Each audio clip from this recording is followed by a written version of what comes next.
Hi there, welcome to or welcome back to Tiff Reads Books, where I read books and then I talk to you about them. Today we're going to talk about some upcoming releases for July and August that I'm excited about. I said during my mid-year freakout tag that I actually hadn't been paying enough attention to books that were coming out this year. I decided to remedy that today. I had a little bit of time and started scrolling through NetGalley to look at what's coming up. Pretty much all of these are from NetGalley because I started scrolling it the other day after I did that video just to see like what is coming up. And I ended up actually requesting a few things and I got a few things. And I'm just kind of a little bit more like excited about what's coming up. I still really want to get through this backlist over here, but I am like, maybe that's kind of what's going on with me is I need to break things up a little bit. I don't know what I am doing this year in regards to reading. It's just kind of been chaotic and it's kind of working and it's kind of not in some ways. That's besides the point. So I've picked just a few things. I don't want to be talking forever. I probably still will because that's just me. But I do want to talk about some of these books that are coming up. So I did actually pull some of these from some other lists around for the horror books, but most of them are from NetGalley. So let's start with horror. So I did horror, fantasy, and sci-fi, and these are all coming out in July and August. I'm going to do another one of these in August, I think, to tell you what's coming up in September and October. There are so many horror books coming out in September, October that look really, really cool, and I'm kind of excited about it. The camera is having problems with this shirt because of the stripes. It's like flickering in my view, so I'm sorry if it's doing that for you. Maybe I need to stop wearing this while I'm recording. It's one of my favorite shirts, though. All right, so what I'm going to do is I'm going to tell you the book, the release date, and then we'll go to the either Storygraph or Goodreads where I'll read you the synopsis. Oddbody by Rose Keating. What drew me to it first is this, well, the name and the description, because this came from a list where I didn't see the covers, and then I pulled up the cover and I was like, oh, that is a cover. This thing is bright. And it's very interesting. So it says, in her debut collection, Rose Keating takes you on a bold journey through the intricacies of sex, shame, and womanhood. With 10 enchanting short stories, she crafts an emotional masterpiece that challenges us to reflect on the movement and needs of our bodies. Strange yet utterly mesmerizing, Oddbody is a provocative exploration that feels both surprising and sincerely authentic.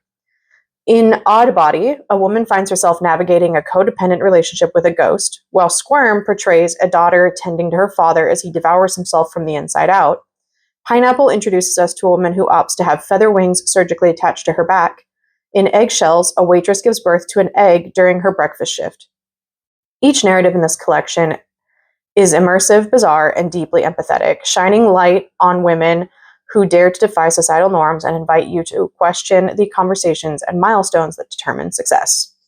Sounds right up my alley, to be honest. So these are all stories that intrigued me, not just ones that are coming out in general. So this is very specific to me. So if you like a lot of the same things I like, these might be intriguing to you. So the next one, I do have an audio arc for this, and I'm really excited about it.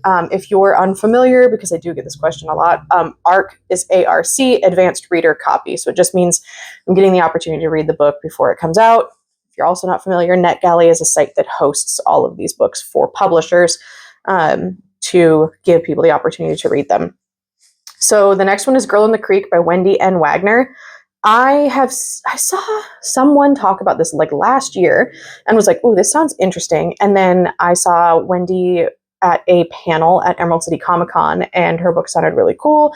Wendy seemed really cool. I was like, I'm very interested in this book. It's set in the Pacific Northwest. I'm a Pacific Northwest girly. So I was like, let's check it out. So this one comes out July 15th. And here we go. Mount Hood National Forest has always been a sanctuary for evil, human, and alien. The shadows of looming trees and long abandoned mines shelter poachers and serial killers alike. Then there's the ruined hotel on the outskirts of picturesque small town Faraday, Oregon, nestled in the foothills of Mount Hood. The one drowning in mushrooms and fungus not even the local expert can identify. Not to mention the stacks of missing person cases. Freelance writer Erin Harper arrives in Faraday to find out what happened to her brother who disappeared in the forest whose disappearance in the forest has haunted her for years. But someone else has gone missing, and when Erin finds her in the creek, the girl vanishes again, this time from the morgue, and days later her fingerprints show up at a murder scene. Maybe it's a serial killer, or maybe it's spores infecting the forest and those lost inside. Erin must find answers quickly before anyone else goes missing, but she might be next. That was a little messy, I'm sorry. I'm not going to record it again because I just don't want to. Mushroom horror. I have a whole thing I've been like reading about mushrooms. I have stuff coming up. I'm excited. Also on July 15th is The Bewitching by Silvia Moreno-Garcia. I have been hearing about this one for a very long time. I follow Silvia Moreno-Garcia on Instagram. She's been talking about it for a while. And it is another like 3 women, 3 timelines story. So it should be fun. So this one also comes out July 15th. I think I said that. Here we go. This one has 4 paragraphs. Are you ready for me to mess up? Because I probably will. Back then, I was a young woman. I'm already messed up. We're going to start over. Back then, when I was a young woman, there were still witches. That was how Nana Alba always began the stories she told her great-granddaughter Minerva. Stories that have stayed with Minerva all her life. Perhaps that's why Minerva has become a graduate student focused on the history of horror literature and is researching the life of Beatrice Tremblay, an obscure author of macabre tales. In the course of assembling her thesis, Minerva uncovers information that reveals that Tremblay's most famous novel, The Vanishing, was inspired by a true story. Decades earlier, during the Great Depression, Tremblay attended the same university where Minerva is now studying and became obsessed with her beautiful and otherworldly roommate, who then disappeared under mysterious circumstances. As Minerva descends even deeper, ever deeper, into Tremblay's manuscript, she begins to sense that the malign force that stalked Tremblay and the missing girl might still walk the halls of the campus. These disturbing events also echo the stories Nana Alba told about her girlhood in 1900s Mexico, where she had a terrifying encounter with a witch. Minerva suspects that the same shadow that darkened the lives of her great-grandmother and Beatrice Tremblay is now threatening her own in 1990s Massachusetts. An academic career can be a punishing pursuit, but it might turn outright deadly when witchcraft is involved. So, sounds intriguing. I mean, these all do. The next one comes out July 22nd. This is The Library at Hellebore by Cassandra Khaw. I also have an audio arc of this one, and I'm excited. I'll be starting these soon. This is another dark academia. So the Bewitching sounds a little dark academia adjacent. This one says it's deeply dark academia. So, yay. This is also a full-length novel. The only other thing I've read from Cassandra Khaw is a short story, not a short story, it's a novella. The Salt Grows Heavy. Why did I forget? I actually just bought a perfume called The Salt Grows Heavy, inspired by the book. It was like a collab between Hex Mundy and Cassandra Khaw, and oh my god, it smells so good. It smells so good. I love it. Very excited about that. I'll put it here. Okay. Right. The Hellebore Technical Institute for the Gifted is a premier academy for the dangerously powerful, the Antichrists and Ragnaroks, the World Eaters and Apocalypse Makers. Hellebore promises redemption, acceptance, and a normal life after graduation. At least that's what Alessa Lee is told when she's kidnapped and forcibly enrolled. But there's more to Hellebore than meets the eye. On graduation day, the faculty go on a ravenous rampage, feasting on Alessa's class. Only Alessa and a group of her classmates escape the carnage. Trapped in the school's library, they must offer a human sacrifice every night, or else the faculty will break down the door and kill everyone. Can they band together and survive, or will the faculty eat its fill? Don't know why I completely forgot what this one's about. I think I just saw Cassandra Khaw and requested it. That sounds fascinating. Okay. And then the last one, I think it's the last one. Nope, there's 2 more horror ones. So this one is one I had not heard of at all, anywhere. And I saw it and immediately requested it because of this cover. So I actually have this cover in my notes because I was like, the cover. So this is one of my favorite aquarium fish that is on this cover. And I bet that's a phrase you've not really heard many people say, but this is what we used to call a rope fish when we would sell them. And I'm so glad we stopped selling them when I worked at PetSmart, but it's called a rope fish. I love them. I love this whole like genus. I think these are the only ones in their genus. And then there's like a related one, which are the Polypterus, and anything that is like this fish shaped, favorite fish, like absolutely favorite aquarium fish. And so I saw this and was like, is that a rope fish? Oh my God, is that a biker in the background? Is that a Polypterid? And I got really excited. I really like ancient bodied fish, and these are ancient bodied fish. And anyway, I got very excited. So That's kind of part of why I did end up requesting this one. But let's read the synopsis because it does actually sound interesting as well. So this one comes out July 25th. The homecoming is Zoe Apostolides. That's probably wrong, but that's how I want to pronounce it. That's how my brain is like, it should be this. Zoe Apostolides debut novel. Quietly disturbing, it tells the story of Elain, a young ghostwriter sent to record the memoirs of an elderly woman living in a remote Northumberland manor. Elvar House is dilapidated, its fading beauty falling to ruin. The assignment seems simple enough. Elain will spend a week conducting interviews at Elvar House before returning to London to write Miss Carey's autobiography. She and her editor know very little about Miss Carey besides her request to be interviewed in person. Ellen's editor has agreed to the dates and gathered scant information, but it'll be up to Elain to tease out the story. The village is remote and rural, and Elvar is no quaint country cottage, but a wild and sprawling estate. Elain digs deeper into the history of Elvar, preparing to return to London and write her client's book. In doing so, she must confront more than she bargained for, and realizes that Miss Carey is being haunted by more than the past. Part mystery, part ghost story. This is a story about isolation, memory, spirits, and secrets, intergenerational friendship, and motherhood. So I initially read the short one on Storygraph, and I hadn't read this long one, and I started pausing a little bit because I was like, this sounds a little bit like The Woman in Black, almost. But like different, but it sounds very like, oh, this whole thing has to be done in person, and you have to go to this, what's supposed to be a little quaint house, and it's a sprawling estate, and you're going to be digging up more than one story. Definitely sounds a little bit like The Woman in Black. So very intrigued by this debut.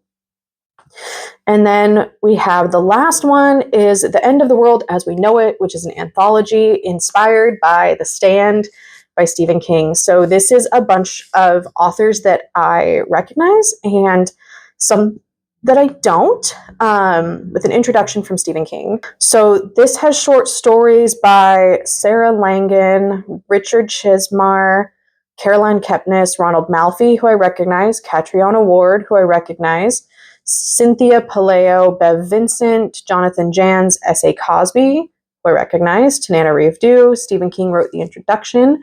Rath James White, Wayne Brady, I'm assuming not the actor, Stephen Barnes, Rio Yours, Nat Cassidy, Maurice Broadus V. Castro, Tim Levin, Gabino Iglesias, Joe R. Lansdale, Haley Piper, Christopher Golden, Josh Mallerman, Alex Segura, Meg Gardiner, Brian Smith, Poppy Z. Bright, Paul Tremblay, C. Robert Cargill, Brian Keane, Catherine M. Valente, Usman T. Malik, Chuck Wendig, Alma Katsu, David J. Show, Michael Coriota, Summer Cannon, and Premi Mohammed. So, all big names. Some I have read from and some I just recognize because they're like big names, and others I'm not familiar with. So it says it's an original short story anthology based on master storyteller Stephen King's #1 New York Times bestselling classic, The Stand. And I'm not going to go into like the descriptions of one of the, it's literally just a list. So it's a fully authorized return to the harrowing world of The Stand. So everything is like set in this world or inspired by that world, which I really like The Stand as a concept and parts of it. I have a whole lot of opinions about The Stand. And I think the idea was really, really good, but it suffers a lot from the time that it was written in and from Stephen King being in his women as a vehicle for the plot and not so much as characters in themselves type of era. I think in the like mid 90s, he got a lot better at writing women. But at this point, his like female characters were just like not there. And there is still some issues in some of the newer books. He has his issues. Okay. There are issues. But I think this book suffers from like The Stand it's so weird because it is one of my favorites, but if I were to give it a star rating, it's not a 5, but it is one of my favorites because of the work going into the world building. And anyway, I'm excited to read things inspired by that. I could go on that. I probably should at some point. All right, let's skip to the fantasy now. Fantasy books coming out July and August. I only have 4 here that I'm interested in. There's a lot. I'm not gonna lie. Like there is a lot. It's just that a lot of them are romantasy or romance heavy. And I'm not really vibing with those right now, we'll say that. And so I just kind of picked a few that sounded interesting to me. But there is quite a few. If you're looking for romantasy and stuff, there are plenty. So the first one, in order of release date, is The Memory of the Ogisi by Moses Osei Utomi. So I actually need to catch up. I need to read the second book. This is the third book in the Lies of the Ajungo is the series. It's the Forever Desert. So The Lies of the Ajungo is the first book, and it was so good. It was such a good, like, not heavy-handed, but also a little bit like you could see what he was doing, but I don't think it was heavy-handed. Story about propaganda and a corrupt system and all of that stuff. And I really, really liked it for what it was. And then the second book is The Truth of the Elain. And then the third book is The Memory of the Ogisi. It's a conclusion to the trilogy. I don't want to read it because I feel like it might spoil it, but if you have not read The Lies of the Ajungo, I really recommend it. And I need to go, my library has The Truth of the Elain. I just need to go pick it up. So, yes, that's July 15th. Okay, so this one is Caitlin R. Kiernan. This is another collection of short stories, I believe. Yes. Okay, so Goodreads says, from tales of bizarre violence and murder, haunted photographs and films, through reflections on the flexible borders of sanity and the perverse, to alien horrors from deep time, deep space, and the deep sea, Bright Dead Star is a veritable supernova of the weird, uncanny, as only master fantasist Caitlin R. Kiernan can deliver. I read that and was like, I'm sold. That is so up my alley. So this is from Subterranean Press, I believe, is who's putting that on NetGalley at least. Among the collection's 25 tales are A Dying Woman's Communion with the Dying Sea, childhood recollections of a sky filled with rattlesnakes, to a loathsome couple with a far more loathsome secret. These are the stories that pull no punches and demand your preconceptions of genre should be checked before the book's cover is even cracked. In short, this is Kiernan doing what Kiernan does best. I have not read this author. I'm not familiar with this author. So, yeah, that sounds so good. Okay, then August 19th, Hemlock and Silver by T. Kingfisher. Obviously, this is on my radar. Obviously, I am planning on reading this one. It's T. Kingfisher. She is an auto-read author for me. Like, if she wrote it, I will read it. So this is a retelling of something. I can't remember. It's a retelling of Snow White. So it says, healer Anya knows little of politics but much of poisons. When she's summoned to treat the mysterious illness afflicting the king's daughter, she finds herself, against the clock, desperate to track down the source of the poison-killing Princess Snow. But the chance discovery of a strange alternate world inside a magic mirror leads Anya to darker discoveries, including what really happened to Snow's dead sister Rose, and why their mother seemingly went mad and cut out her heart. Aided by a taciturn bodyguard, a narcissistic cat, and a late Renaissance understanding of the scientific method, Anya must navigate the mysteries of the mirror world before the dark queen that dwells within rises to threaten them all. T. Kingfisher writes such a good animal companion. Like, that reason alone. And then we have The Vicious Hunger by Francesca May, comes out August 26th, 2025. Hugin is doing his whining thing, so if you hear it, it's 30 minutes until the earliest I ever feed him, and so he'll start doing this like every 10 seconds. It's almost dinner time, squeak, and it sounds like a smoke alarm. I love him, but I hate that sound. Okay, anyway. What was I saying? Right. August 26th, This Vicious Hunger by Francesca May comes out. I had not heard of this one either, but it sounded kind of dark, and like it should have maybe been in the horror category, but I don't know. It says it's a dark gothic fantasy.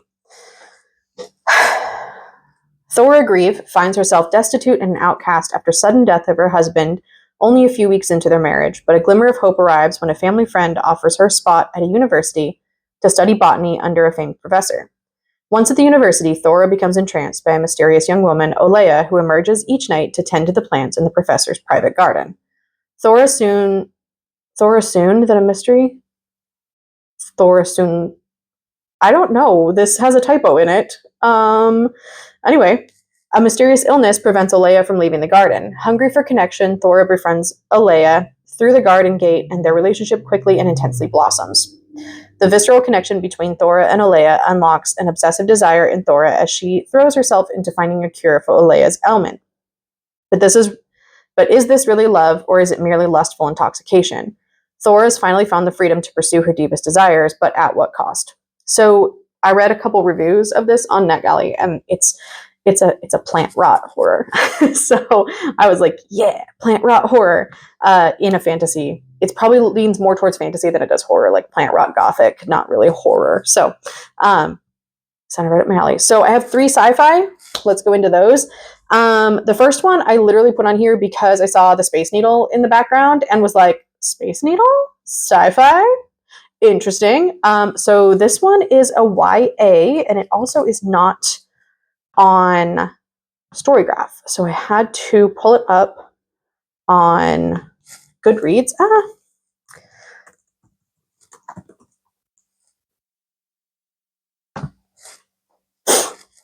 Okay.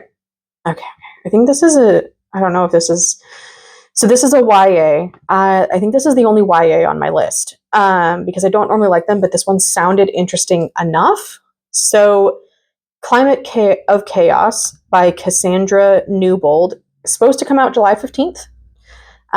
It's a dystopian YA. And so I missed the whole like suite of dystopian YA because I was at the perfect age for it. I was 18 in 2005. I was 18 in 2005. Why am I trying to read things today? I can't talk. I was at the perfect age, right? So all the dystopian stuff kind of hit right around that time, but I was just not into reading it. So I skipped all of it. So why not try it now? This has 30 ratings already on Goodreads and a 4.6. So fingers crossed. Okay. So it says, in dystopic Seattle, storms have devastated Earth's population, a new virus is spreading, and the privileged live inside domes controlled by the Aegis Corp.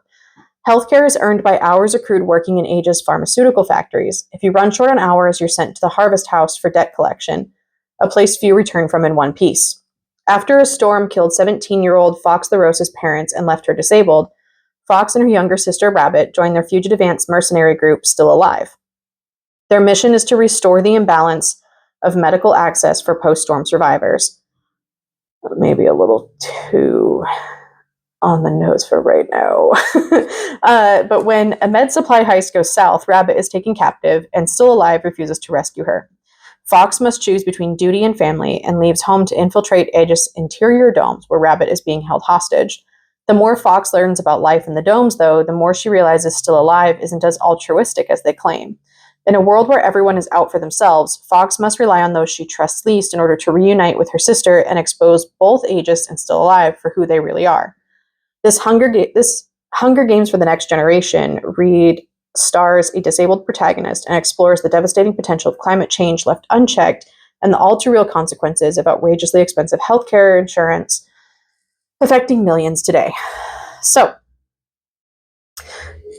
it sounds interesting. It's a little bit more like Trust No One than I tend to prefer, but it could work for me. I did enter the giveaway on Goodreads, and I did request an arc from NetGalley. So we'll see. Okay, and then I have August 5th, Teo's Durumi by Elain Yu Cho, which is the sequel to Ocean's Godori, which I just finished. So let's see if I can read this without spoiling the first. I don't think I can. I think a lot of this, this spoils the whole first book. So don't read the synopsis if you have not read the first book, because this spoils it.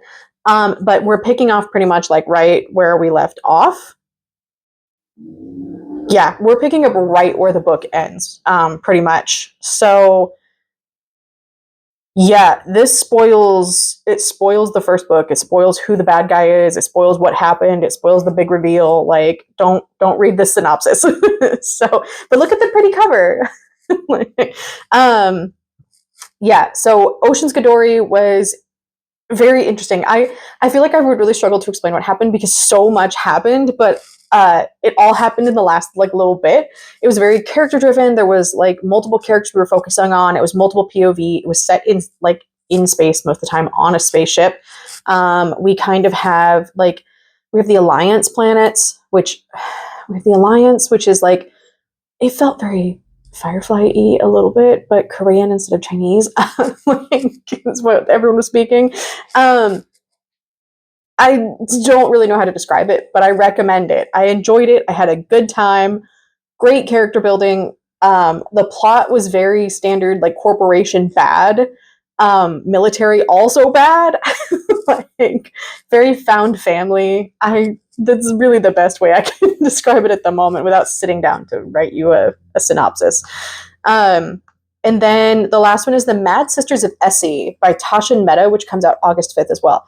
This one, guilty for being like, oh, that cover, and then reading the synopsis and being like, this could definitely be something for me. So this is a sci-fi fantasy. Most of them I think the other two, well, we have a dystopian and then a space set one. So this is a sci-fi fantasy. So, okay, another 4-paragrapher. I did just read the short blurb to decide if I wanted to read this. So, ask for the story of the Mad Sisters of Essie, and you'll get 1,000 contradictory folk tales. Superstitious sailors, curious children, and obsessed academics have argued over the particulars for generations. They have wondered about the Mad Sisters' two greatest marvels, the Museum of Collective Memory that sprawls underneath our universe, waiting for any who call for it, and the living, impossible Whale of Babel. Muyang, I'm pronouncing that very wrong, and her sister Lale are the sole inhabitants of the Whale of Babel. They roam within its cosmic chambers, speak folktales of themselves, and pray to their creator, the Great Wisa. For Lale, this is everything. For Myung, it's not enough.